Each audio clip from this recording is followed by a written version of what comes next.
Do you have a suggestion for a Rockstar Impact Podcast guest? Go to impactpodcast.com and just click Be a Guest to recommend someone today. This edition of the Impact Podcast is brought to you by ERI. ERI has a mission to protect people, the planet, and your privacy, and is the largest fully integrated IT and electronics asset disposition provider and cybersecurity-focused hardware destruction company in the United States, and maybe even the world. For more information on how ERI can help your business properly dispose of outdated electronic hardware devices, please visit eridirect.com. This episode of the Impact Podcast is brought to you by Closed Loop Partners. Closed Loop Partners is a leading circular economy investor in the United States with an extensive network of Fortune 500 corporate investors, family offices, institutional investors, industry experts, and impact partners. Closed Loop's platform spans the arc of capital from venture capital to private equity, bridging gaps and fostering synergies to scale the circular economy. To find Closed Loop Partners, please go to www.closedlooppartners.com.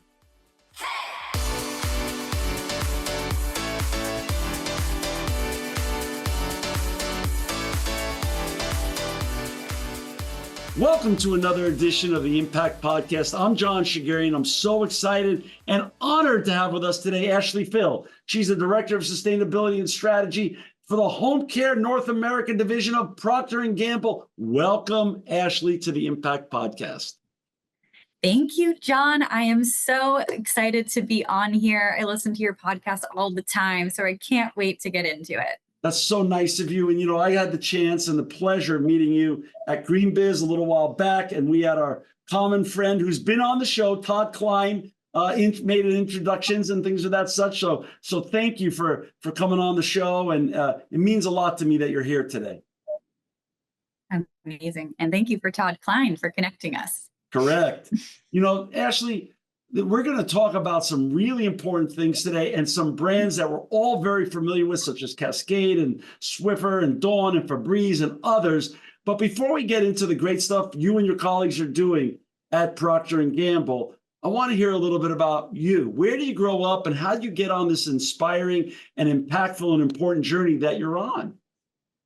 Oh, yeah. Thank you, John. So unlike most P&Gers out there, I actually am born and raised in Canada. So I'm located in Toronto, Ontario. And uniquely, I went to study mechanical engineering at Queen's University, which is based out here in Canada. And it was really, when I was studying mechanical engineering, I was introduced to this group called Engineers Without Borders, which is a non-governmental organization all about using root systems thinking to solve things that, we can't really use a calculator to solve. And that was my first introduction to the planetary boundaries that we have today, some of the challenges we have in global development and advancing global wealth. So that really set me on this journey to think about how can we develop from the inside of organizations a more prosperous world.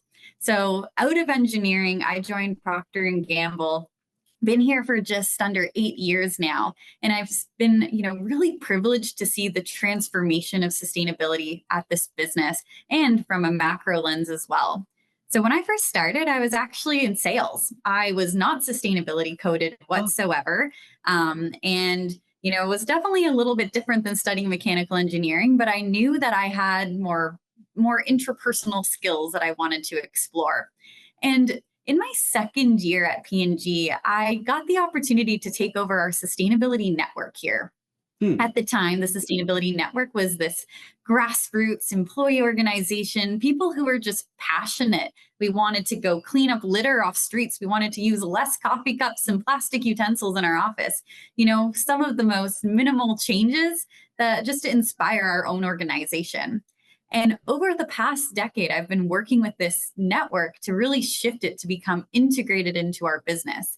So I now lead a team that we operate in 3 pillars of training and development, employee engagement, and sustainability commercialization, where I partner with the top retailers across Canada to bring sustainability initiatives to life. Now, what was really lucky I know you want to ask, but I'll Oh, say what I'm really lucky for is that P&G saw that this was an emerging area of increased focus for our stakeholders, and they were able to make me my own role, leading sustainability for Canada Enterprise, but also for North America Home Care, which includes brands like Cascade, Dawn, Swiffer, Febreze, Mr. Clean, hopefully household brands. John, I hope you have some of those in your house. I And we'll talk do. a little bit about how we're trying to make these brands better for the planet and for the people that use them.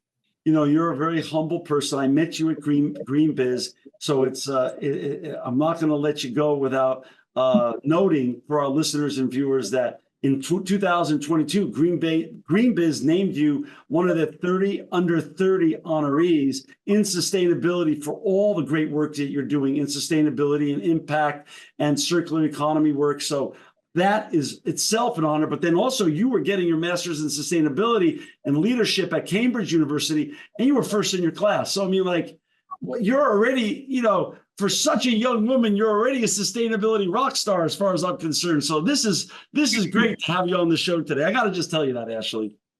Well, John, thank you for the ego boost. I'll take that any day. Sustainability is a core pillar of mine. I think there's so much opportunity for businesses to thrive, but it's also something that I really take to heart, and I like to lead by example. So studying mechanical engineering, going into sales, talking about sustainability, wanted to make sure I was talking about the right things for such a major organization. So the master's in sustainability leadership at Cambridge has really helped me fine tune those skills, gain exposure into different industries like sustainable finance, circularity, designing for the built environment that I wouldn't necessarily had exposure to within just my scope of P&G.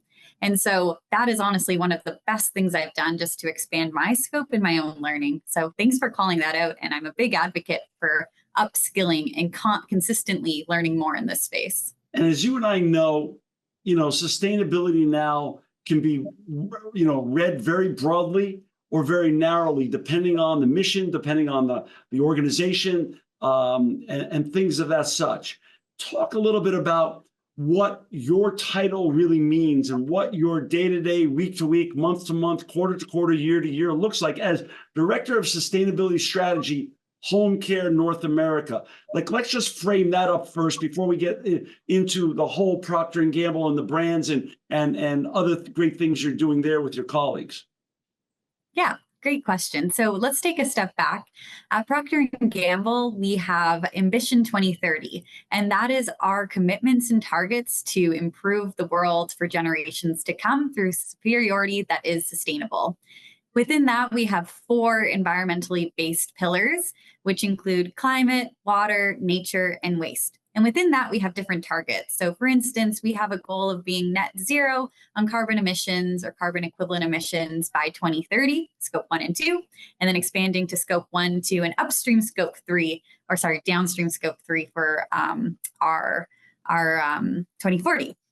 We also have 100% recyclability and reusability goals by 2030, a reduction of virgin plastic by 50%. We aim to be a water positive company, meaning we're going to return more water to the natural resources than we use in our production, and some targets on responsible sourcing of palm oil and forestry. And so what that means is that we have all of these goals and corporate targets, but then how does that actually manifest?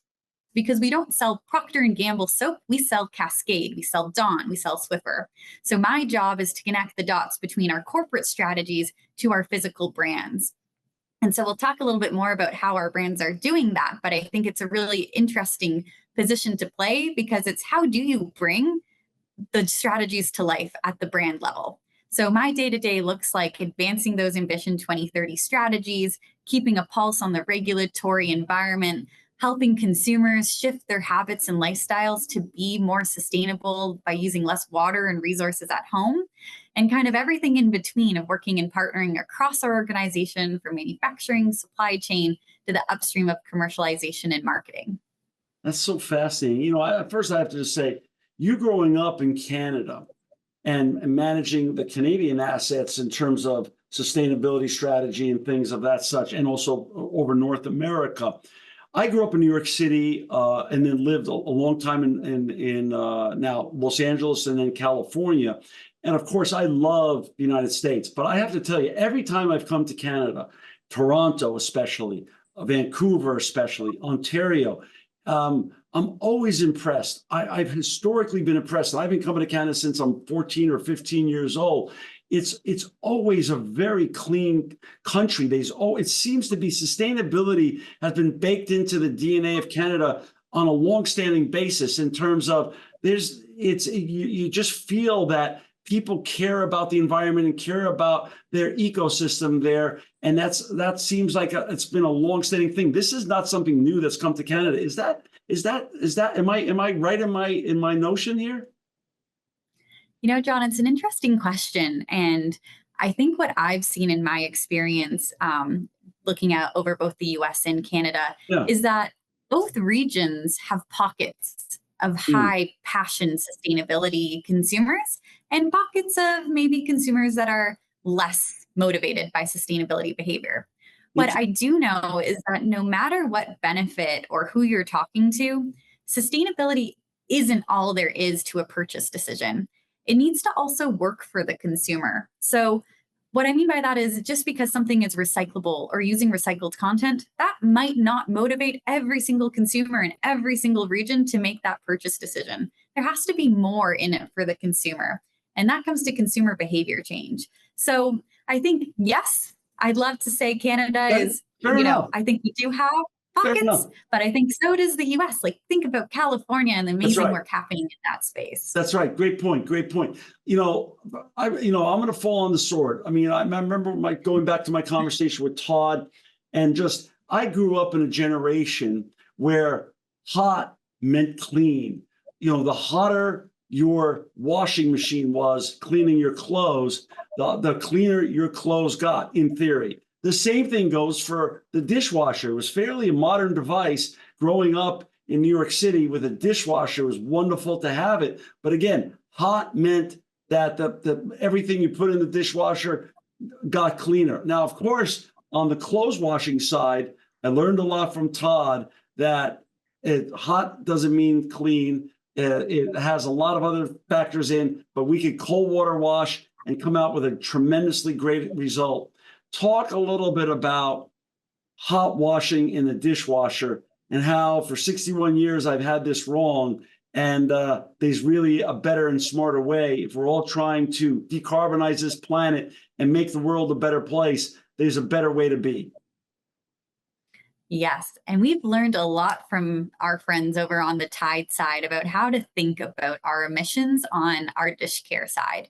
So I'll start by saying we're a little different versus laundry care. We have two ways that consumers wash their dishes.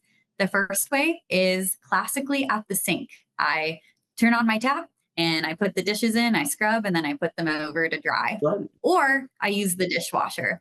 Not many consumers are using hand washing for their choice of laundry care these days. Right. So for us, our challenge is actually a little bit different in trying to figure out how do we encourage our consumers to use less water and energy while washing their dishes. Similar to what we learned on Tide is that most of our emissions from a cradle to grave analysis using life cycle assessment does happen in the in-use phase. So with our consumers. So John, depending on whether you decide to turn on that tap to super, super hot, get it steaming, get the suds bubbling, and throw all your dishes in there and then rinse them off with even hotter water. Or if you decide to put your dishes in the dishwasher, can completely change the profile of how many emissions are generated when we're washing our dishes. And I will caveat that first and foremost, P&G and what I'm working on is absolutely to make sure that what's in our control, which is our supply chain, our operations, our packaging, is doing the best work that we can do to reduce our emissions. But we know that a majority comes from the in-use phase. So how do we help influence consumers to shift behaviors to more sustainable choices? So, question for you, John. If we know that the average dishwasher cycle uses about 4 gallons every load, how much water do you think comes out of your sink per minute? That's a brilliant question. I have zero idea. I don't know, but I want to know. The answer is two. So every 2 minutes, your sink uses about 4 gallons of water, and your dishwasher uses 4 gallons per cycle. And that is a huge misconception that consumers have. It's nice when you look at the laundry machine, you see the clothes tumbling Yeah. around, you Yeah. what's happening in there. The dishwasher is a black box. You put the dishes in there, you close it, and you kind of hope for the best. Right. So we've actually put a GoPro in a dishwasher to show consumers this is what happens inside of there, and it's shocking. What consumers think go on in there because you don't really think about it. You're doing your dishes; it's a chore to get done. So as we think about how do we get consumers to rethink the sink, there's two things we're doing. The first is how do we have consumers use less water when they are washing their dishes by hand and creating technologies and different solutions to reduce water usage at the sink? And then how do we motivate more consumers to use their dishwasher? Because A, who really wants to wash their dishes by hand? It's a huge reduction in mental load. And B, it uses so much less water and energy versus hand washing your dishes. So that's our journey, John. Let's get Wait a people out of the sink and into the dishwasher. Well, wait a second. So, but historically, if you were to ask me the question slightly different, John, do you think washing the dishes in the sink, you're saving water as opposed to putting it in the dishwasher? My answer would have been, oh, Ashley, of course it's saving water as opposed to the dishwasher. Is that the majority of consumer thinking, that they're saving water by doing their dishes in the sink as opposed to putting it in the dishwasher? That's where we started. We found that as we were surveying consumers, a lot of consumers did think the dishwasher was more wasteful versus hand 100%. washing. Wow. So that's the journey we've been on to communicate and educate and leverage our marketing to discuss this. It is better to wash your dishes in the dishwasher than it is to run them by hand. So the And dishwashing industry. I love your reaction. Wait a second. The dishwashing industry, the people who make the OEMs who make dishwashers should be sending Procter and Gamble a check. What's going on here? This is incredible. All right. So, okay. So we've got that baseline. And anyway, for our listeners and viewers who've just joined us, we've got Ashley Phil with us. She's the director of sustainability strategy at Home Care North America at Procter & Gamble. To find Ashley and all of her colleagues and all the important and impactful work they're doing in sustainability and circular economy, please go to cascadeclean.com. Click on About Us and then click on our commitment to the environment. I'm on their website now. It is chock full of tons of great information. Please go to cascadeclean.com. We will put all of their websites in our show notes, so it's going to make it easy for everybody to find. dawn.dish.com. And also they have a wildlife initiative also that will be on our website, impactpodcast.com. Ashley, wait a second. So now that we know that the dishwashing is better in the dishwasher than the sink, talk about behavioral change. I'm in the recycling business. Recycling rates across Canada and the United States are at very low rates, unfortunately, for even in 2024, and even for the fact that all of us want to do the right thing and want to make the world a better place. Everyone wants to drink cleaner water, breathe cleaner air, want to leave a better environment for our children and for our grandchildren. Recycling rates are very low. There's a lot I can learn from you here, because talk a little bit about how then that you have these facts and science that doing the dishes in a dishwasher is better than doing it in the sink. We've got to rethink the sink, as you just said a little while earlier. How do you go about at Procter & Gamble changing consumer behavior? It's a great question, John. And I think what you're hitting on there is the intention versus action gap. So we know that consumers, everybody for the most part, wants to do the right thing. They want to use less energy, water, create less waste. But the reality is there's three main barriers that we've found at P&G. One, that consumers perceive it as an expensive choice to make, and they don't necessarily have the funds to take those choices. Two, it's inconvenient or takes too much effort. Or three, they simply don't know how. There's too much information out there and they can't really make those decisions. So how I see the role of Cascade and Dawn is to really help educate our consumers on what they can do that not only saves them money, time, and water, but also creates a better experience for them. So what we did is we dove into the consumer psyche. If we know that dishwashers theoretically are the easier choice, what is preventing consumers from using them? And what we found was kind of shocking, actually, is that when you run your average dishwasher, about 20% of those loads would fail. And what I mean by a failure, just like envisioning opening up your dishwasher and you've got stuck on food, it's maybe a little smelly, you've got water spots, or your dishes are still completely wet and you need to like leave them there to dry. So we found that consumers just don't trust their dishwasher, and that's a main barrier to using them.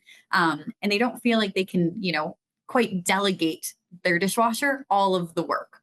And what's interesting about dishwashers is that if you were actually to run a dishwasher without any chemistry in it, so no cascade, 20 years ago versus today, your dishwasher 20 years ago would do a better job, most likely. And that's because as we've partnered with Energy Star and we have appliances that are using energy more efficiently, it means we're not using as much hot water and we're not using as much water volume to get our dishes clean in the dishwasher. For that reason, we need to rely more on the chemistry within the dishwasher. So about a year ago, we launched Cascade Platinum Plus, which is a new version of our Cascade. It comes in a purple box, and it's not just purple that makes it different. It's actually it's an innovative pod that helps us drive more cleaning and less failures. So much so that we can now talk about not needing to pre-rinse or rewash your dishes before they go into the dishwasher, because we're that confident that the chemistry we're creating and delivering within that dishwasher is going to get your dishes clean. So step one is get people from the sink to the dishwasher. Step two is to reduce the pre-rinsing and the rewashing. And by doing that, we now make it such an easy task for consumers to do. Instead of spending 30 minutes, which by the way is what an average person spends per day washing dishes, we can now give that 30 minutes back to them and they can trust that they can run it fully automated in their dishwasher. And to kind of share something with you, 150 billion gallons per year of water is used just to pre-rinse dishes in North America. And you're probably like, wait, that's a lot of water. That's a billion. And so I want you to visualize an Olympic-sized swimming pool and you're swimming it. Now I want you to envision 225,000 of those back to back to back to back to back. That's what 150 billion gallons of water represents. Enough to get you from basically like Cincinnati to London or back or something like that. So a ton of water is used to pre-rinse dishes because consumers don't trust that when they put it in the dishwasher, it's going to do it right the first time. So how do we develop chemistry and education to help bust that myth? And I'm part of that group. I mean, again, you're preaching to a choir here that needs the information. But again, let's go back even one step further. The chemistry is one thing. And obviously with Cascade Platinum Plus, you've done that. You've broken that code. But let's go back to Rethink the Sink. How do you get folks like me that don't even know this information, that I shouldn't be pre-washing, number one, and I shouldn't be using the sink, number two, I should just be putting the dishes and the other stuff I'm going to wash, utensils, pots, pans, into the dishwasher. Go back to that step. How are you spreading that information? Because as you said, expense, inconvenience, and void of information are your three hurdles. Go back to the void of information. How is it best now in the modern times that we live? And given that you're a digital native, I'm not a digital native. I had to learn, on the fly in my 30s and 40s about information and digital. How are you now spreading that information to fill that void of information to get us to rethink the sink? Yeah, great question. So I think the first part that I hit on was product innovation. How do we design the right chemistry to deliver?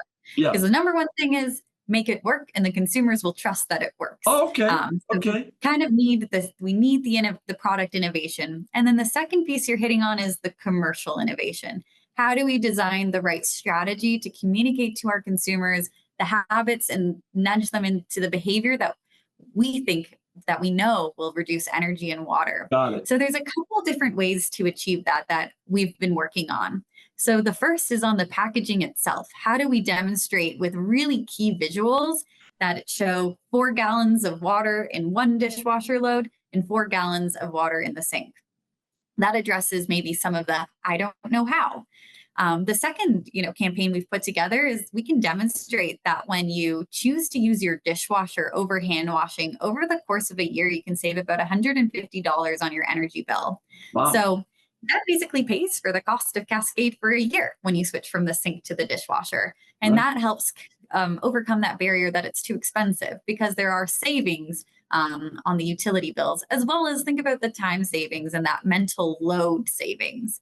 And then the third part is to make it fun. So we launched our myth busting campaign and encourage your viewers to go ahead and look it up on YouTube or wherever they get their media.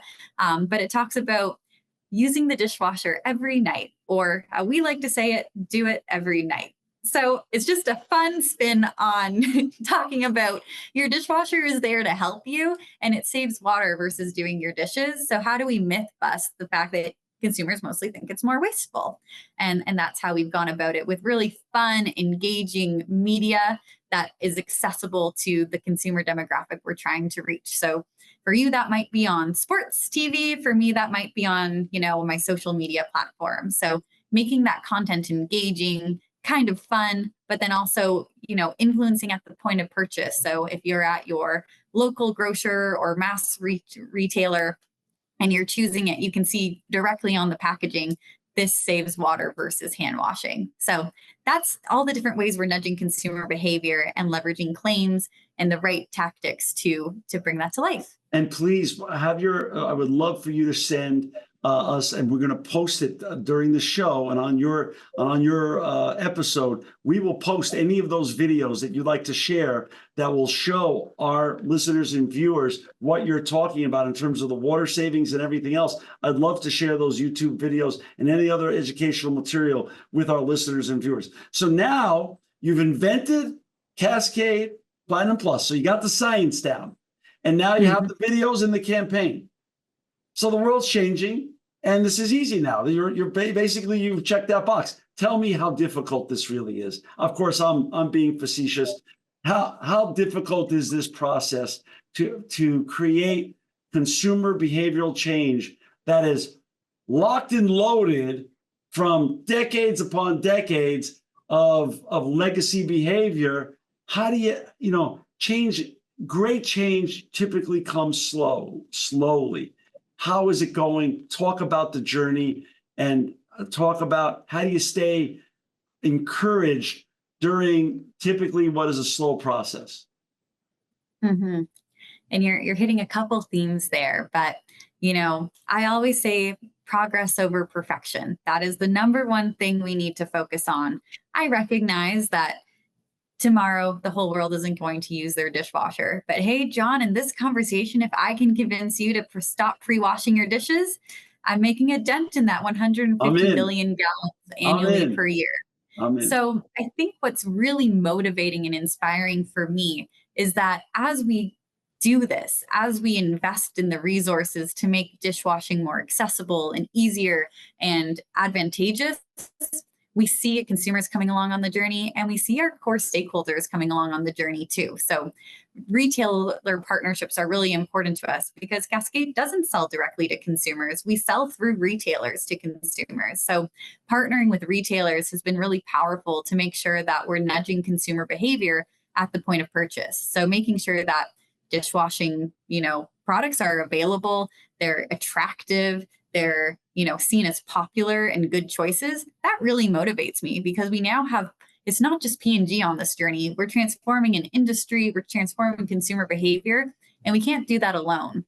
And what's motivating is that more and more we have our stakeholders coming along on this journey with us.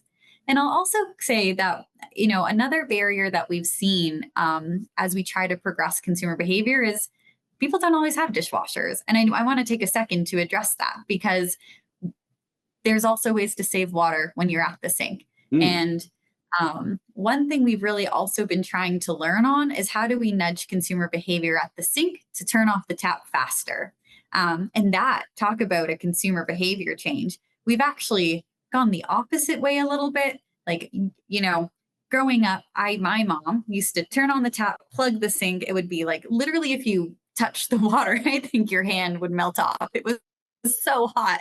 And that's how she washed her dishes. But she had the sink closed, and we called that closed tap behavior. So Hmm. sink full, steaming hot pots and pans, get in there, you rinse and rub them off, and then you pass them along to dry. And then my mom's case, I think they, self steamed off because the water was so hot.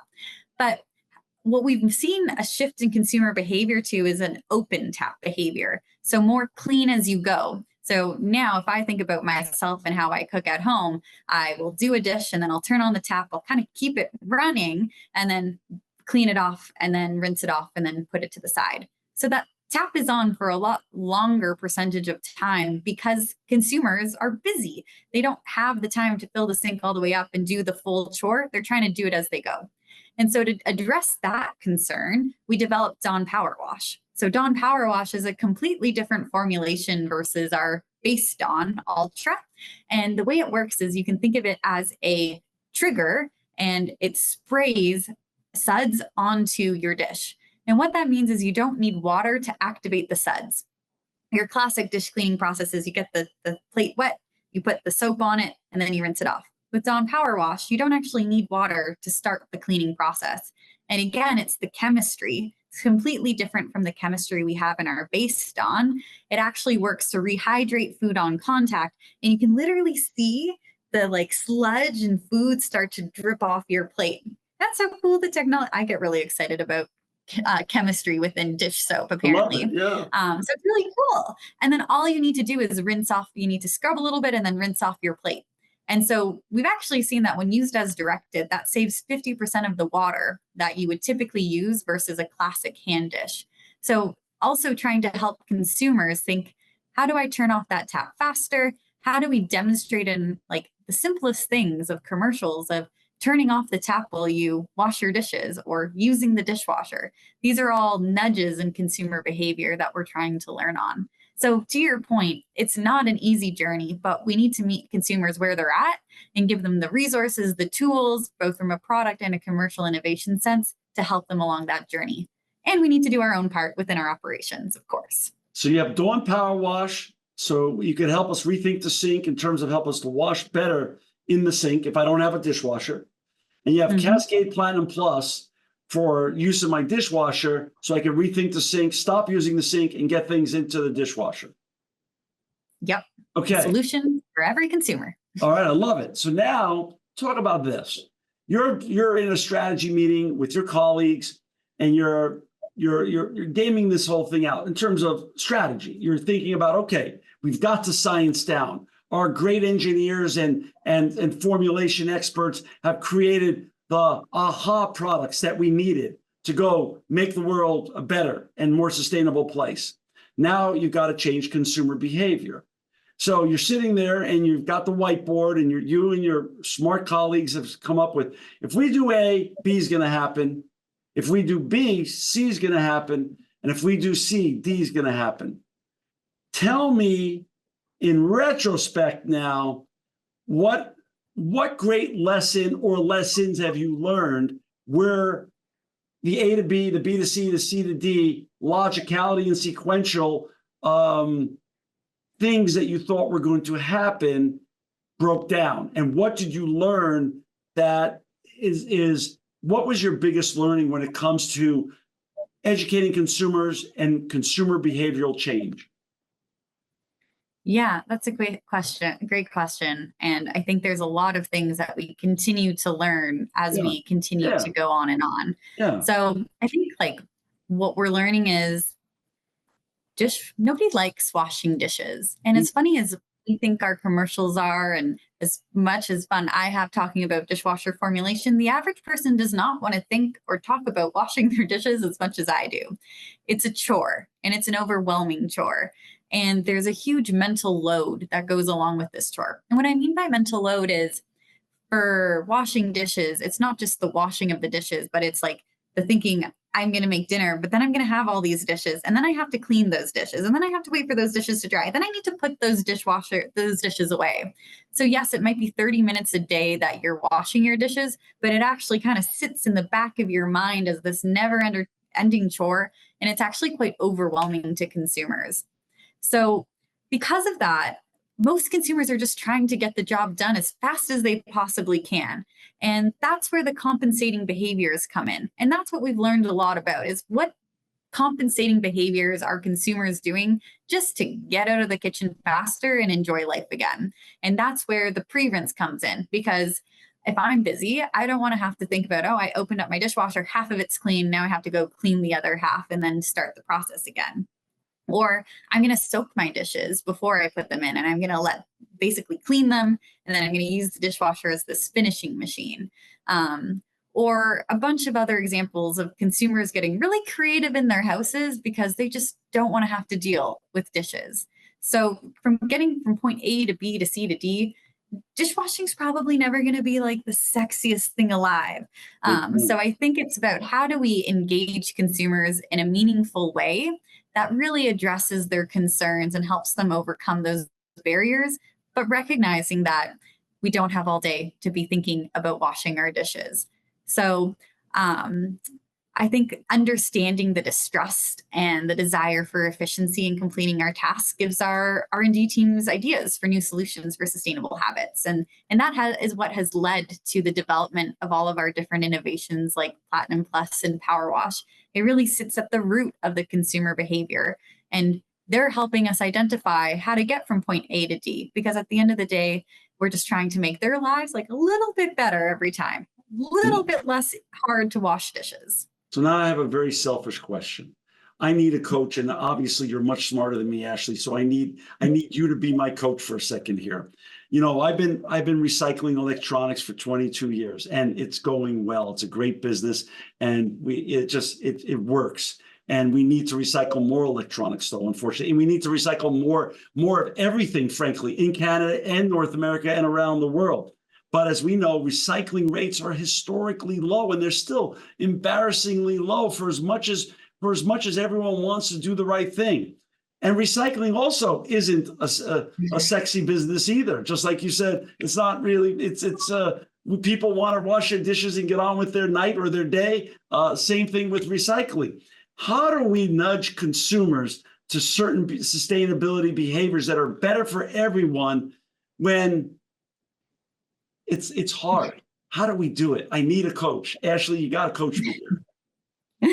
It is hard. And we haven't really talked about recyclability yet, but that is also something we're working on. We know that majority of our emissions come from the consumer use phase, but we also have opportunities to make sure that our dish soaps and cascades are all recyclable, and trying to create that circular economy by using recycled content. So relating back to those Ambition 2030 goals of getting Cascade and Dawn to 100% recyclability or reusability, and 50% reduction in virgin plastic. But what we also know is, John, we can't do it alone, not even a little bit. So I think both on recycling and on the consumer use phase of nudging consumer behaviors, what I've learned is that there's a couple different points of interaction that you get with the consumer.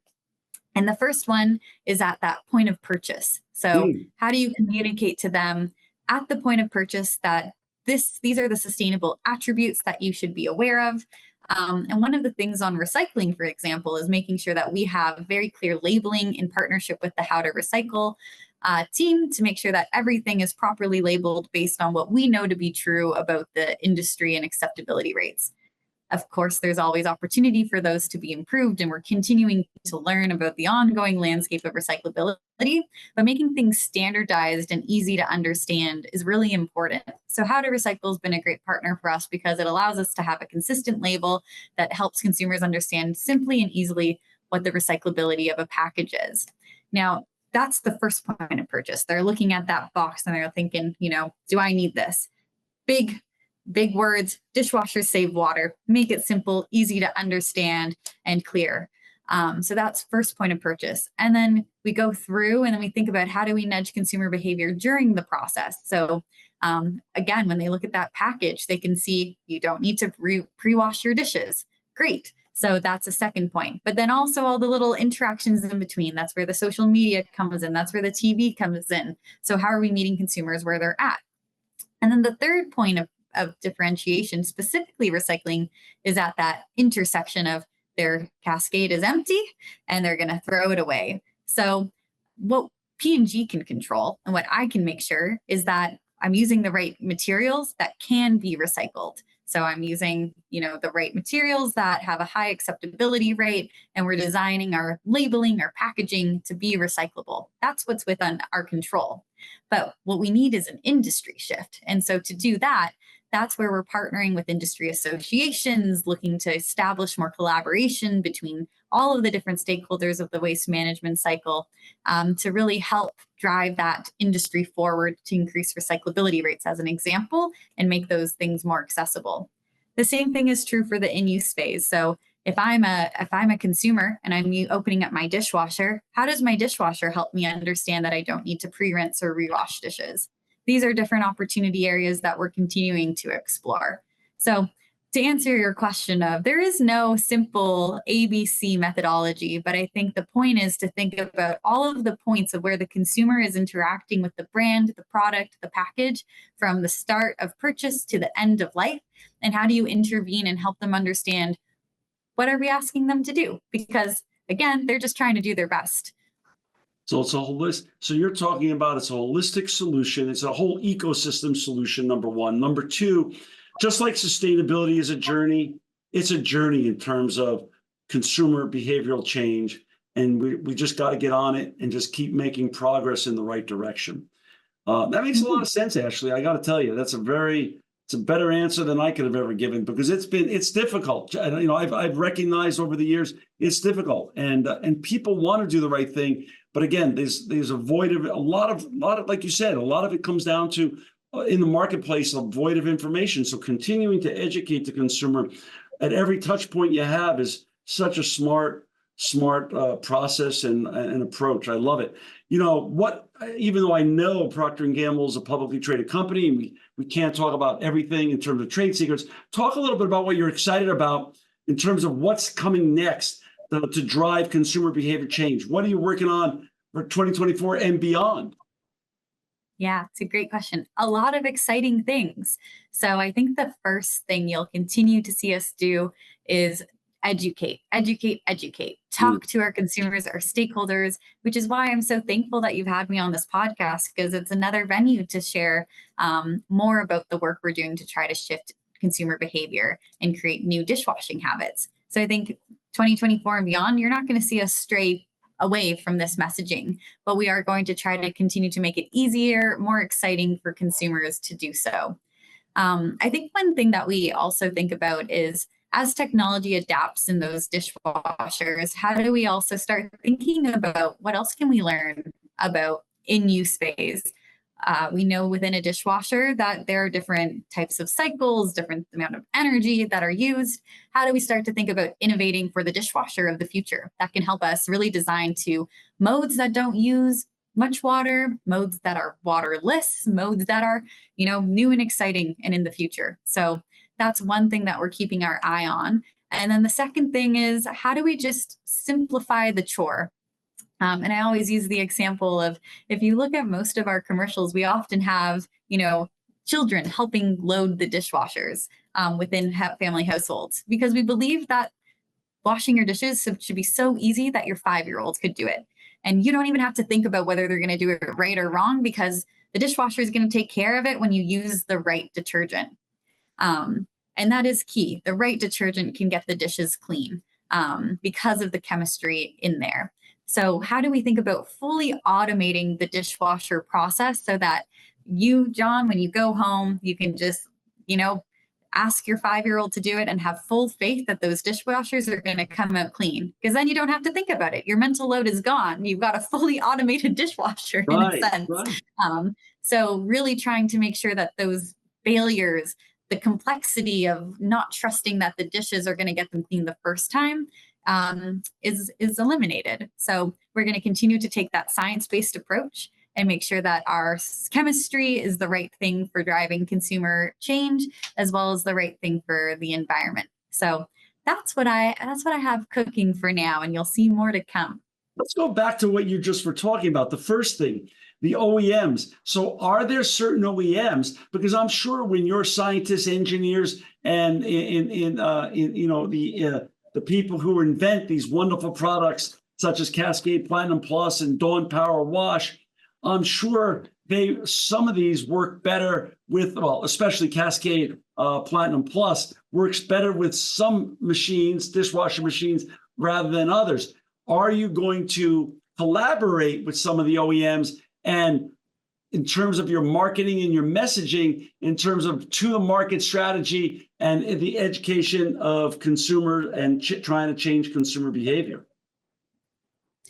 Yes, absolutely. So today we already have, if you ever are in Cincinnati, let me know, John, and we'll give you a little tour of our R&D site. But we essentially test with all the dishwashers on the market how our product performs in there. And then we make sure that the products we're putting out in the market work within the dishwashers available. So that's number one. We recognize that there are many different models and styles, and our number one is to make sure that it works within the dishwashers available in the market. But then we certainly are looking at how do we partner even further with dishwashers. And I'm sure you've heard Todd talk about this with Electrolux and so on, about how they're working on this on the laundry side.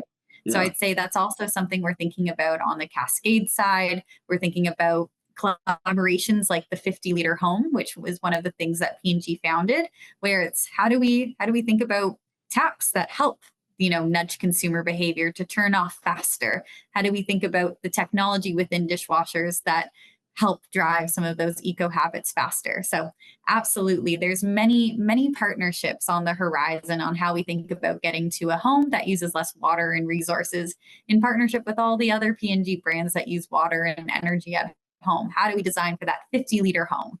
I'm a big proponent in modern times. Remember going back to 20, 30, 40 years, there used to be the celebration of the sole entrepreneur. And it doesn't mean we're not going to continue to celebrate the Steve Jobs of the world, the Bill Gates of the world, the Elon Musks of the world, the Sarah Blakeleys of the world. But I just believe it's even a better approach when possible to collaborate, because collaborations can create meaningful change and impact that is sustainable and also scalable. And I think the collaborations are wonderful. I love to hear that. I want to change topics a little bit, go from consumer behavior change, and I want to go to another hat that you wear that is a topic that's near and dear to me, the topic of circularity. And I know you're heading up, or one of the leaders in the Swiffer circularity strategy. Talk a little bit about wearing the hat of circularity and how circularity is an important trend in the sustainability ecosystem that's not only here to stay, but it's very important to the future of the planet and the decarbonization of this world and making the world a better place. Yes, absolutely. Love that you asked this question. So circularity was the topic of my thesis for school as well. So, and it's kind of the intersection of circularity and collaboration and how that is critical to advance the circular economy.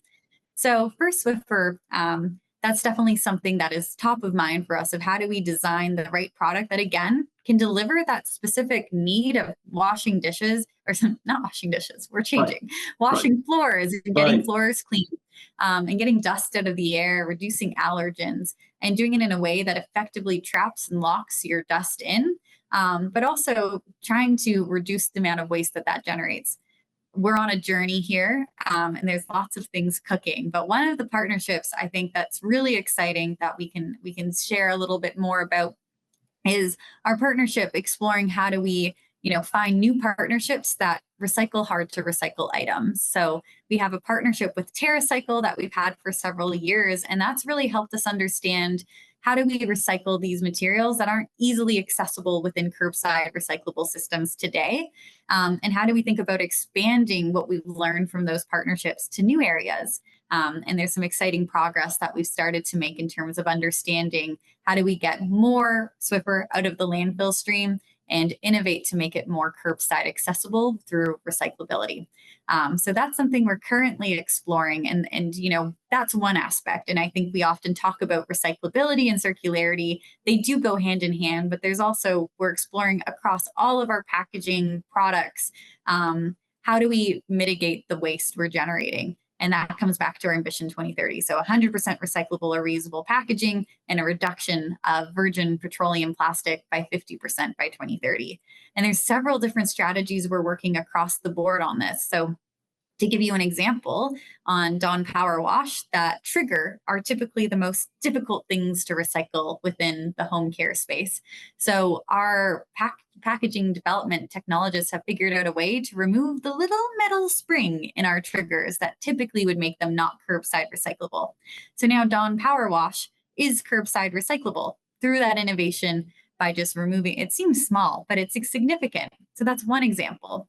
Another example is absolute reduction in plastic weight by eliminating unnecessary materials. So if you look at our Febreze packages, we used to have like a little plastic layer that we call a blister pack over our plug items. But we've actually figured out a way to now redesign our cartons so that we don't need that plastic at all. So it's a fully recyclable, 100% carton packaging. And that just increases recyclability rates and it reduces the reliance on plastic. And I could go on and on and on about all the examples of where we're trying to drive a reduction in absolute weight, start to introduce reusability and helping consumers understand the benefits of reusability by creating more value for them. And then all the way down to how do we make each and every tiny little aspect of our products and packaging recyclable. And again, that's where it comes to collaboration because we can only move as fast as the industry here. We have a role to play in influencing what is acceptable by the industry, but we also know that within our box, within our control is definitely to start to integrate recycled content and a reduction in recyclable materials. I love it. Ashley, you know, you've been so kind to give me an hour of your time today to join us on the Impact Podcast. I'm so grateful for our listeners and viewers to find Ashley and all the important, impactful, and sustainable work her and her colleagues are doing at Procter & Gamble. Please go to cascadeclean.com, click on About Us, and then our commitment to the environment. We're going to give that website and many other websites and many other areas to learn more about all the great products that Procter & Gamble makes, such as Cascade Platinum Plus and Dawn Power Wash and many other great products. On our website, on Ashley's show. They'll all be in the show notes. You know, Ashley, thank you for not only the time today you spent with us on the Impact Podcast, explaining so many of the initiatives and all the important things you're doing at Procter & Gamble in sustainability and circularity and way beyond. But also thank you and all your colleagues at Procter & Gamble for making the world a more sustainable and better place. And thank you, John, for taking the time to spend with me and talk about dishwashing. Not everybody's most favorite topic, but I appreciate the time and for you listening to me share more about the journey we're on. So thank you. It's been such a pleasure to join you today. This edition of the Impact Podcast is brought to you by Engage. Engage is a digital booking platform revolutionizing the talent booking industry. With thousands of athletes, celebrities, entrepreneurs, and business leaders, Engage is the go-to spot for booking talent, for speeches, custom experiences, live streams, and much more. For more information on Engage or to book talent today, visit letsengage.com. This edition of the Impact Podcast is brought to you by ERI. ERI has a mission to protect people, the planet, and your privacy, and is the largest fully integrated IT and electronics asset disposition provider and cybersecurity-focused hardware destruction company in the United States and maybe even the world. For more information on how ERI can help your business properly dispose of outdated electronic hardware devices, please visit eridirect.com.